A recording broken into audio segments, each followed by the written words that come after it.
ராசி ராசி, நான் என்ன கொண்டு இருக்கேன் தெரியுமா உனக்கு? என்ன எவ்வளவு சந்தோஷமா ஓடியார? என்ன புதையல எதுவும் கிடைச்சிச்சான்னு? இது அதுக்கும் மேல. அதுக்கும் மேலையா? என்னதான்னு சொல்லுங்க.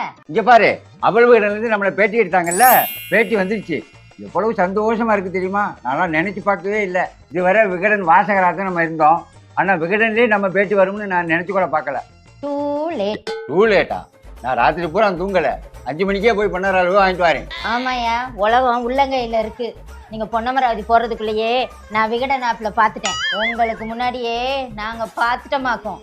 அதைத்தான் நான் படிச்சுக்கிட்டு இருக்கேன். பாருங்க, இங்க 8 அடி பாஞ்சா நாங்க 16 அடி பாய்வோம். பேச்ச நிறுத்துங்க, நம்ம நன்றி சொல்லணும். ஆமா ஆமா, இதுக்கு காரணமான நம்ம சப்ஸ்கிரைபர்களுக்கும் விகடன் நிறுவனத்துக்கும் ரொம்ப நன்றி.